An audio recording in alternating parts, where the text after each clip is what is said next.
This presentation shares a brief introduction to the ongoing National Review of Curriculum for Excellence. It was created in June 2025 and shares key information about why the curriculum is being reviewed, what is being reviewed, and how this is being done. Please be aware, though, that the review process is constantly moving forward, so please use the links in the final slide to access the most up-to-date information. You can sign up for regular updates using this link also. So, what are the aims of this presentation? Well, firstly, it aims to briefly share key information about the National Curriculum for Excellence Improvement Cycle, also known as the CIC, that's CIC. Secondly, it shares what we currently know about the structure of the revised curriculum. And hopefully this information will help you to spot how your current priorities align with these national developments, but also knowing the national direction of travel should help you make informed decisions about your own curriculum development work over the next couple of years and beyond.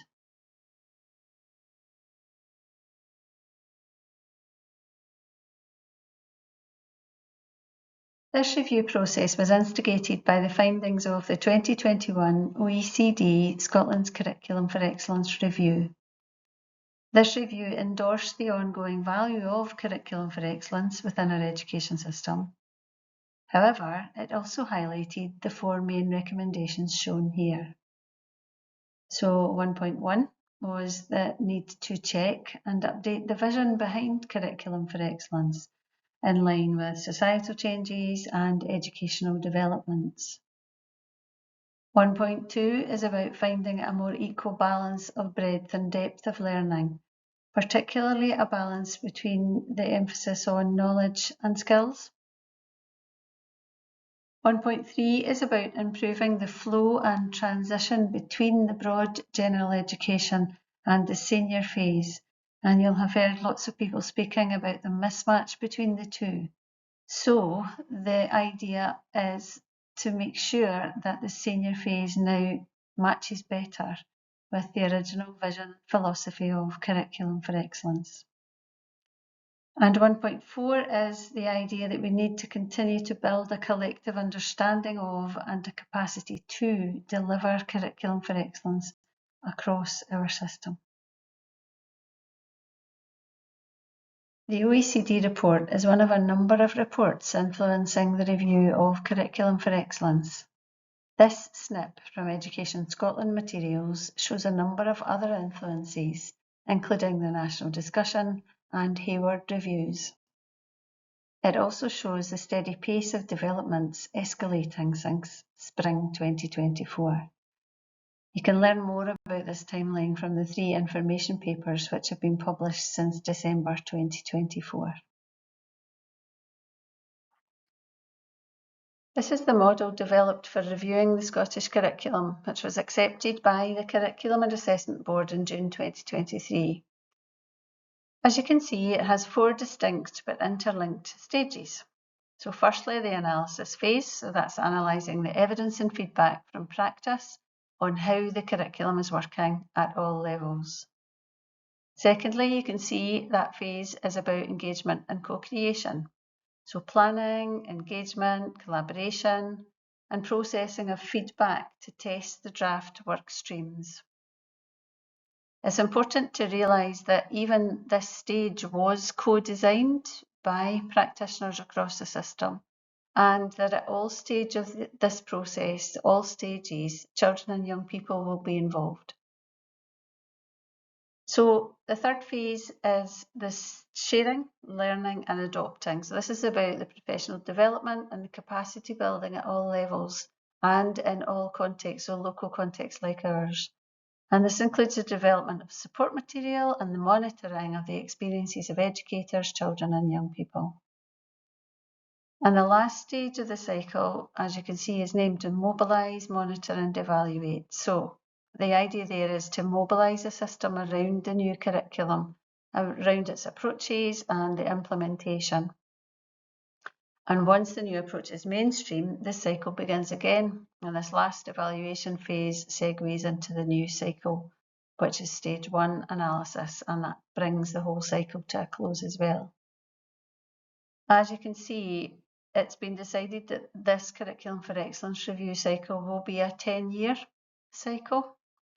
So each one will start, each new round of the cycle, if you like, will start with an exercise that's similar to the national discussion in Scottish education, which took place in 2022-23.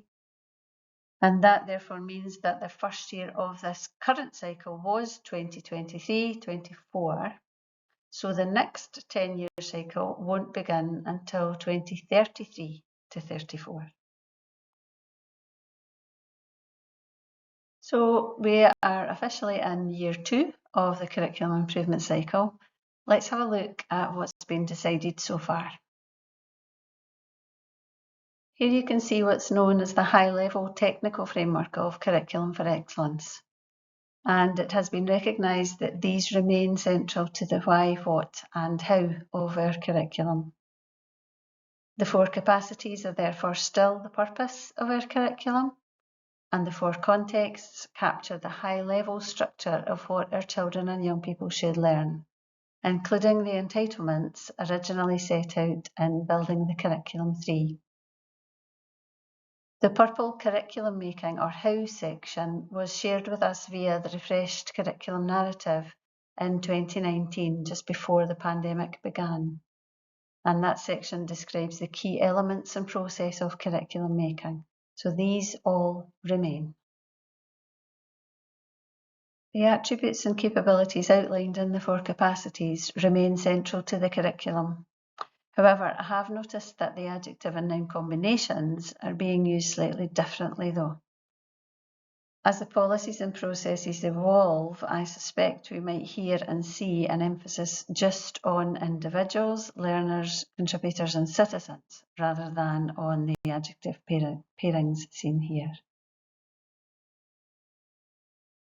Other elements of Curriculum for Excellence which won't change include the organisation of progression into our familiar levels and phases. So it'll still be early to 4th levels, followed by a senior phase. The broad general education is still hugely important, and greater emphasis will be placed on how the senior phase will transition from the BGE.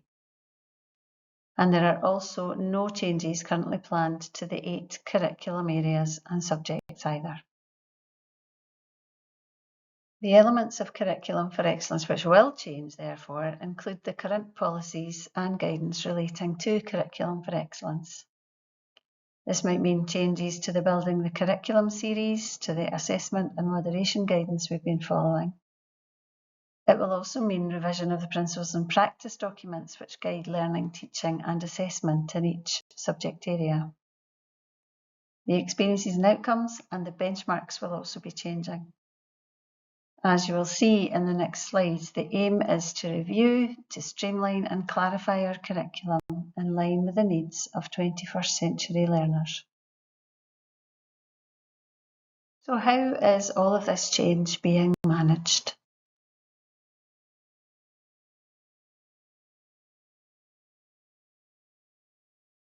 This is an overview of the whole programme of the Curriculum Improvement Cycle Change.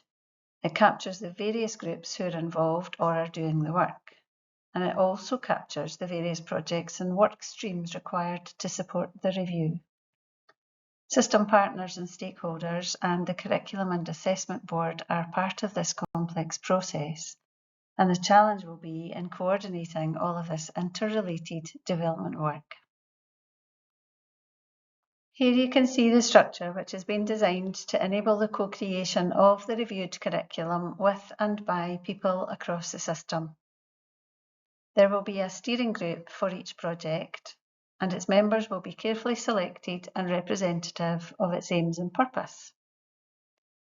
This group will be responsible for steering the project via a core group of people who will actually do the work of creating the new technical frameworks for each area of the curriculum.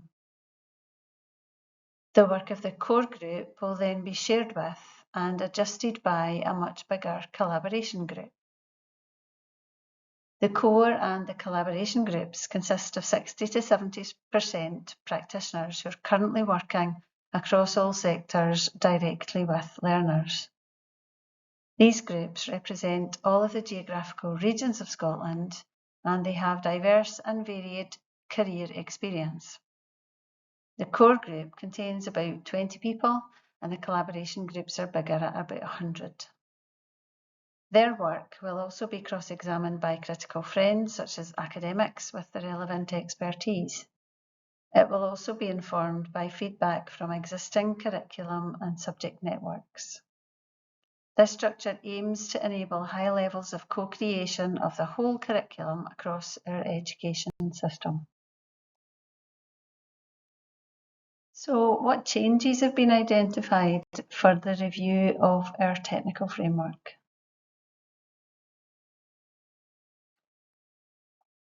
These 8 criteria resulted from the data analysis and consultation phases of the KIC review process.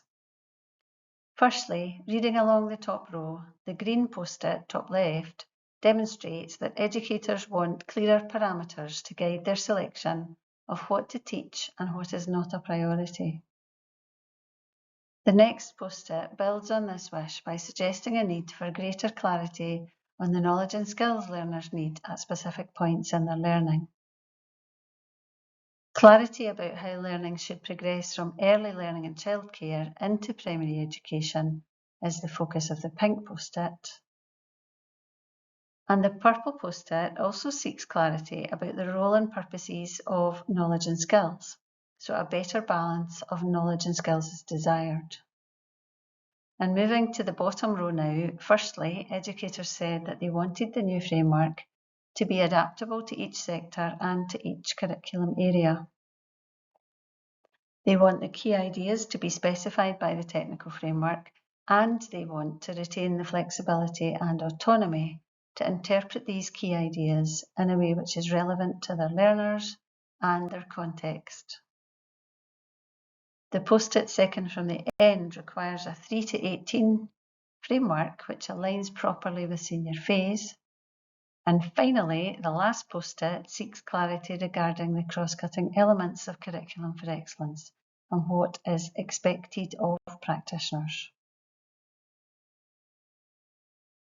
At the moment, there is a huge amount of KIC work being done within Education Scotland and across our education system. The core and collaboration groups of the Phase 1 subject areas listed here are currently co-creating the top level of their technical frameworks. The Phase 2 subject areas, the curriculum contexts, and the core competency groups will be at an earlier stage in this process. You can find more detail about the technical framework and these processes within the papers which have been published so far and on the dedicated KIC webpage, and you'll find those links in the last slide. The aim is for Phase 1 subject areas to have their top-level technical framework ready by December 2025, but no further dates have been confirmed yet for the rest of the review.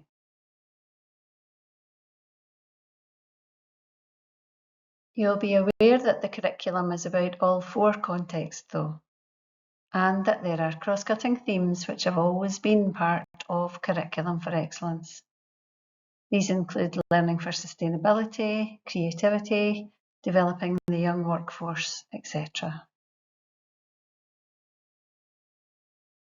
Paper 2, Towards an Evolved Curriculum, explains that the revised version of Curriculum for Excellence will focus more on identified core competencies, such as the ones listed in this slide. You'll see that these currently include learning for sustainability, creativity, and the subjects which were previously described as responsibilities of all. So that's literacy, numeracy, and health and well-being.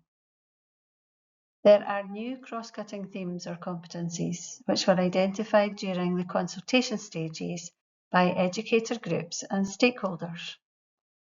These are areas of knowledge or competency which are felt to be essential elements of a 21st century education. They include financial education, political literacy, social justice, entrepreneurship, and careers. This slide shows early thinking about how each of the 11 core competencies could be situated within the 4 contexts. In this example, learning for sustainability belongs in each context, but within the curricular areas will be primarily taught within sciences, social studies, and technologies. Learning within the curriculum subjects and the core competencies will be shaped by big ideas. These big ideas are being developed through the core and collaboration group structure previously shared. The big ideas approach is known as an understand, know, do model of curriculum design. This definition of what a big idea is comes from the Language Matters paper, which was published by Education Scotland earlier this session. As you can see, big ideas are the core understanding which children and young people will develop in all areas of the curriculum from early years onwards.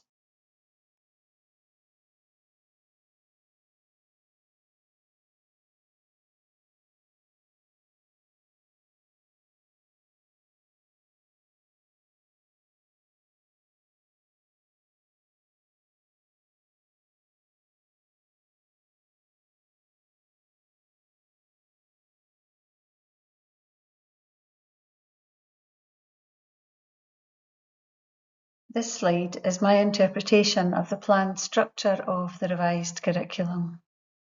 There will be 3 interconnecting layers, with the big ideas forming the grey-coloured layer 1, the top layer of key conceptual understanding. The blue layer 2 will derive from layer 1 and will identify what we want learners to know and be able to do at key points in their learning. The purple layer 3 will derive from layer 2 and will define the knowledge and skills in more detail and capture their progression over time. This layer should therefore replace our Falkirk progression pathways and provide a coherent national outline for use by all education establishments. This structure is designed to provide the improved balance between knowledge and skills which the OECD report recommended. It also seeks to balance the degree of autonomy, flexibility and prescription, which was a priority for practitioners during the consultation phase. Paper 2 included a set of annexes which trialled what each of these layers might look like in different subject areas. It must be stressed, though, that these are based on the current experiences and outcomes rather than the emerging big ideas. For that reason, we've been advised that these are for illustration purposes only. So let's have a wee look. This is the example showing what layer 1, the big ideas, could look like in mathematics. 4 big ideas have been identified, and these will then shape layers 2 and 3 for that subject area. This is layer 2 for science. We can see that this layer has been divided into the knowledge column and the do or skills column. This early level example lists the categorised key knowledge on the left, then groups related scientific skills on the right.